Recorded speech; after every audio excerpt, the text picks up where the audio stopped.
Pennywise, deadlights, it, words that strike fear in the hearts of any who have faced this clown before. But the scariest word of all, prequel. All the weight and expectations of a sequel, limited by the foreknowledge of everything to come. Couple that with the scariest phrase of all, film to TV adaptation. But what's this? Bill Skarsgård set to reprise his role, Andy and Barbara Muschietti back behind the scenes, with Andy even directing a few episodes himself. What is this strange feeling inside me? Hope? It, Welcome to Derry, has now premiered its first episode. Has it dashed that hope, or appropriately replaced it with dread of the dead? Lights! Pennywise strikes the children of Derry following a 27-year cycle. The 2017 movie followed The Losers Club in 1989, so this show takes us back to the past, 27 years to 1962. It starts appropriately enough in the cinema, where a boy, Matty Clements, has snuck in to catch a screening of The Music Man. Bad luck, a young kid in a Stephen King adaptation already has a target on his back, but a young kid in a Stephen King adaptation in a cold open? Abandon all hope, ye who enter here. The show emphasizes a particular song in the movie which contains a particular chant, trouble, trouble, trouble, which takes on new meaning in a Stephen King cold open. When the boy is caught, he hides, while Ronnie, the daughter of an employee, covers for him. And finally, he runs. Time to get the hell out of Derry. He tries to hitch a ride, and wouldn't you know it, a picture-perfect, all-American 1960s family picks him up. But what's that on the radio? Talk of nuclear war and what horrors it could bring, including mutant babies. And soon the mother gives birth to one, a mutant baby with bat-like wings. How it kills Matty is left to the imagination, but good thing he had a binky habit. When that binky flies out of the car, it tells us everything we need to know. What happens when an unstoppable flying monster baby meets a movable Matty skull? Yeah, it takes his head off and the binky with it. That binky lands in the water, where it floats, where everything floats, including title reveals. One of my biggest questions coming into this series is how could it possibly feel fresh? We've already seen so many of its tricks. Shapeshift into a kid's worst nightmare, scare them, maybe kill them, rinse, repeat until, wait a minute, you're just a gazebo. I mean placebo. I'm not afraid, you suck, Pennywise, and it dies. Except it takes 2 movies and 304 minutes of runtime, but that's the gist of it. This sequence is a good reminder that, forget the context, scary is scary. The beautiful thing about it is that it's a shapeshifter who can conjure virtually any nightmare. So in a way, riffing on that premise enables an anthology-like approach with unique, self-contained horror scenarios. I appreciate how this sequence shows it can do more than just take the form of one creature or another. He can actually craft a scenario with multiple characters. In this case, a whole family and a mutant baby. In a way, Pennywise is like a writer-director. He's trying to scare the kids, so he needs to build tension and do all the things Andy Muschietti has to do.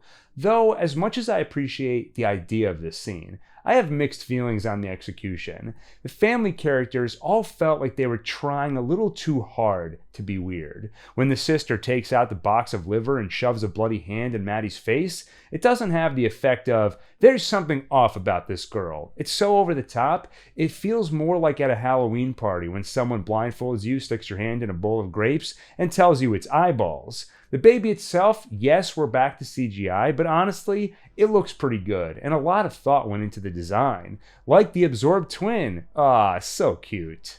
4 months after Maddie's run-in with a mutant baby, we check in on Derry's army base, where 2 airmen have arrived, Major Leroy Hamlin and Captain Paulie Russo. If the name Hamlin sounds familiar, it should. Leroy's grandson, Mike Hamlin, is a main character in both It movies. He's the one who stayed behind and called the other losers back in Chapter 2.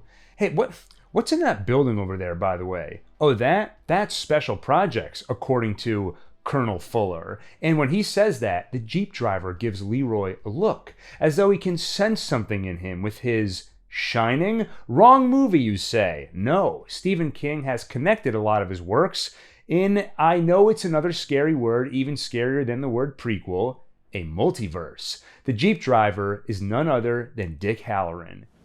I can remember When I was a little boy, my grandmother and I could hold conversations entirely without ever opening our mouths.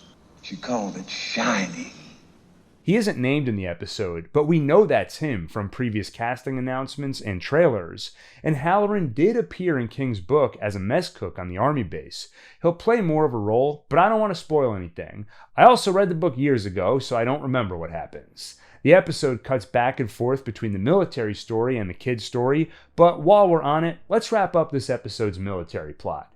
The major and captain enter the hangar, where one racist member of the 70th Squadron disrespects Hanlon, refusing to salute him. Hanlon chastises him, and General Shaw does the same, which was satisfying to watch. And he's played by James Remar, Dexter's dad, though I assume we'll find out he's a bad guy, because it seems way too good to be true how quickly he defended the major. And what's with that guy staring at Hanlon? Perhaps he senses something with his shining? Wrong movie, you say. I forgot we already did that one. But it is weird how he keeps staring so blatantly, but the episode doesn't address it at all. That's kind of a general issue with the army half of this episode. There's nothing inherently interesting about it. It coasts entirely on pre-knowledge that this is Dick Halloran, or our assumption that at some point this story will tie into the It monster. Otherwise, there's nothing to the subplot other than what is Special Projects? What's happening in that big building? It's a literal mystery box where nothing is done to actually stoke or earn that curiosity. I believe trailers give a hint at some of what's ahead for the Army story, but I generally avoid trailers. I don't even watch them next time on preview. Later, Major Hanlon meets with General Shaw. We hear a bit about Hanlon's past. He served under General Abbott in Korea. As he tells it, Hanlon is about the bravest damn pilot he's ever met. He flew a B-29 up Mig Alley into the teeth of Soviet anti-aircraft fire at Sui Ho and made it back in one piece. Mostly. He sustained an injury, we don't hear the details of it, and Hanlon doesn't like to talk about it because they didn't finish the job. Well, the general says, that's why we transferred you up here, to test our new B-52, and if necessary, fly it straight into the heart of the enemy. Finish what he started. At night, Major Hanlon is attacked by two men in gas masks, demanding to know the specs of the B-52 or they'll kill him. Hanlon refuses, and Paulie helps him fight the men off.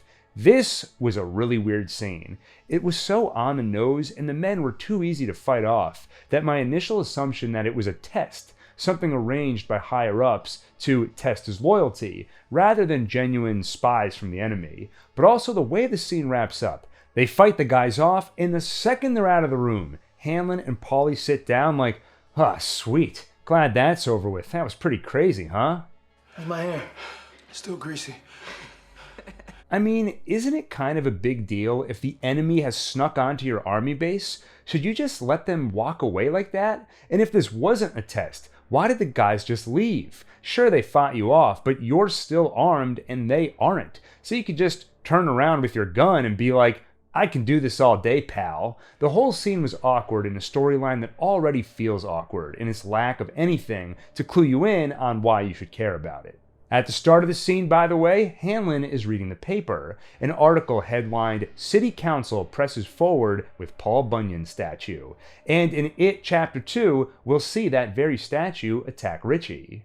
That's it for the Army plot. Now let's get back to the kids. We meet Lily Bainbridge. She's going through a rough time. Her father recently died at the pickle factory, something the other kids are keen on reminding her. And we'll later learn in a flashback she had a near-miss kiss with Maddie. He brought her to his secret hideout. They opened up to each other. He went in for a kiss and she turned him down. She didn't mean to hurt him. It's just they're friends. That's what led to his sulk session at the Music Man, and finally, his decision to ditch Derry altogether. In that flashback, Maddie also gives her a turtle charm, and she remarks that turtles are lucky. Readers of King's novel will know turtles are important because the benevolent godlike thing which vomited out the universe billions of years ago and advises Bill in the battle against it is a cosmic turtle, which makes Bert the Turtle a nice fit too. In the real world, Bert comes from the 1952 Duck and Cover film, made to advise children what to do when they see the flash of an atomic bomb. You guessed it, duck and cover. But if you duck and cover like Bert, you will be much safer. First, you duck, and then you cover. It's an interesting contrast. the cosmic turtle, against this character with only hollow advice to offer in the face of real anxieties of the Cold War era. At least Lily has her friend Marge at her side, or does she? Marge seems more worried about herself and how it looks to be associated with Loony Lily. We don't know the details, but she apparently spent time at the Juniper Hill mental health facility, perhaps something to do with the grief of losing her father. We also meet Phil and Teddy. That's Teddy Uris, a relative to Stanley Uris, who we meet in It and lose in It Chapter 2. How exactly are they related? I'm guessing uncle. Phil is a budding conspiracy theorist. He tracks airbase activity from afar and thinks they're up to something there. His fast-talking attitude also feels like an echo of Richie. And to be honest, at times I did feel like I was watching an Echo, a TV budget version of the movies with less fleshed out characters and less believable characters. Looking online at the discourse around this show, one thing I'm learning is that child acting is like an ink blot test. Some people look at it and see a masterclass, while someone else looks at it, let's call this person, I don't know, Gil, and he sees... I have a much harder time criticizing acting than writing, because even though they're on the other side of the screen, I feel like I'm looking them in the eyes. So I'll just say it's not a blanket statement. Some of the acting was convincing from some of the actors, and some was less so, which was kind of an issue for me because the core mystery, what happened to Maddie and what's going on in Derry, it's not a mystery. It's already been solved because this is a prequel. So the show needs to work overtime to get me invested in the characters. And to me, the ink blots often worked under time. Sometimes on time, never really overtime. I don't know if I'm making sense. I do think Clara Stack is doing a good job as Lily, which is good because as we'll see at the end of the episode, her character matters for the rest of the season a tad more than the other characters. In an interesting twist, Phil and Teddy weren't friends with the missing boy Maddie. In fact, they were bribed to go to his birthday party with candy and even still forgot to show. Phil's attitude is not our fault and I don't want to talk about it. Teddy, on the other hand, has a harder time moving on. Not to mention they never found a body. Maybe he's still out there. Maybe he's in the sewer system. At night, Lily hears his voice calling from the tub drain, singing that trouble song from the Music Man, and even sees his fingers as though he's trying to crawl out of the drain. How could that be? It's Pennywise. You guys have seen the movies, right? Who would believe her about what she saw? Marge is a dud, too worried about getting through the year unscathed by her Loony Lily connection. They discuss this in the bathroom where they're interrupted by this. It wasn't me. Okay, what about Phil and Teddy? She meets them at the hideout they took Maddie to one time, and I don't mean to nitpick, but I do find this obviously fake background a little distracting. Honestly, I think that partly comes from my inherent skepticism of turning a movie into a TV show, so my brain is tuned for any compromises. The boys are obviously skeptical of Lily's Maddie in the drain talk until that night. Teddy asks his dad, "Hey, could someone kidnap a boy and keep him underground in the sewers for months?" His dad, like most parents in Derry, doesn't take the fears of a child seriously. Instead, he chastises him, tells him about Buchenwald. He tells him about murdered families and the skin of Jewish prisoners used for lampshades. There are real horrors in this world. Cut it out with the fantasy. He grabs hold of Theodore's Flash comic, sort of an Easter egg, as Andy Muschietti also directed the Flash movie, the greatest superhero film of all time. Teddy's father has no idea he's just given Pennywise the perfect nightmare fuel with which to terrorize his son. Upstairs, the lampshade comes alive. Human skin, faces, screaming. Like in the movies, Muschietti opts for scares rooted in things personal to the children. This hits on the way adults, parents, can say something to scare sense into a child without realizing how deep a chord those fears often strike. Thematically, I appreciated the scare for that reason. Viscerally, I found the effect a little too goofy, considering how cartoonish the faces looked. It kinda reminded me of the Snowman and Smiling Friends, learning about death for the first time. Yeah, but, it happens to everything. Nothing lives forever. Hey, whoa, it's okay! Though this review comes after I've reviewed 28 horror movies in a row, so my brain might just be callous to horror at this point. Before the lampshade, by the way, Teddy is reading Detective Comics number 298, Batman and Robin's first encounter with Clayface. Well, over at DC, the Clayface movie is coming out next year, written by Mike Flanagan, who wrote and directed Dr. Sleep, sequel to The Shining, featuring Dick Hallorann, who is in this very episode. Also, Muschietti is attached to direct the upcoming DCU Batman movie, The Brave and the Bold. With that encounter, Teddy is now a believer, which makes Phil a believer too. What to do now? They can't tell anyone, or Lily will end up right back at Juniper Hill, where we'll find Henry Bowers in 54 years. So instead, they make like Ben Hanscom and head to the Derry Public Library. Susie joins them too, Phil's younger sister. His parents couldn't find a sitter. In the newspapers, they find the story about Matty. He was last seen the night of January 4th at the Capitol Theater by the daughter of a theater employee, an unidentified 12-year-old girl. We know that's Ronnie, and soon they know it too when they find her. Though she doesn't want to talk about Matty. The police have already come around about him so many times, trying to pin the crime on her dad. But when she overhears talk of Matty performing Music Man numbers from the sewer, her ears perk up. She's heard it too. They sneak into the theater to watch the movie. Maybe Matty was trying to tell them something. And sure enough, when they put it on, Matty is in the Music Man holding a baby. They call to him, and he answers by tossing that baby out of the screen. And it's significantly larger now, amplified by projection onto the big screen. The mutant baby slaughters Phil, Teddy, and Susie. Only Lily and Ronnie make it out alive. And to that I say this. Well done. In a sense, that feeling I had earlier, that I was watching a discount losers club trying to recreate movie magic on the small screen, that just lulled me into a false sense of security, because TV logic dictates those are the main characters.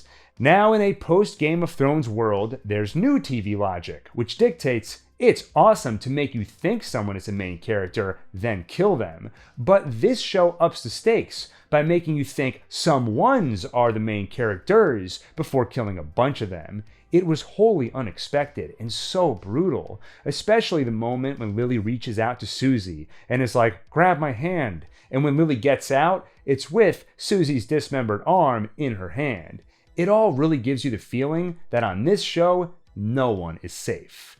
In the end, this episode was definitely a stronger start than I expected, though not enough to totally win me over. On the military side, I've seen virtually nothing to entice me other than external knowledge I'm bringing to the show. The Shining connection, the assumption that it'll tie into the main story at some point. On the children's side, I didn't get bought into this ensemble, which is relevant now, but it leaves open the question, can they get me bought into whatever replaces what I thought was the ensemble? I assume it'll be Lily and Ronnie, not sure if anyone else will join them on the journey, we'll see. I also like how the series manages to keep things somewhat fresh by leaning further into its shape-shifting abilities, not just with individual creatures, but full-on scenarios. The scares are also different because they're customized to frighten a different pack of kids in another era, the Cold War era. That's how we get things like the radioactive mutant baby. Along those lines, I think it's the right choice to hint at the clown, like his weird eyes, while saving the actual Pennywise reveal for a later episode. That helps it feel less like It Light. Anyway, episode 2 drops early on Halloween, so we'll get an idea soon what direction the show is heading. Will I make more videos like this one to cover it? Maybe. Month of Terror continues tomorrow with Good Boy.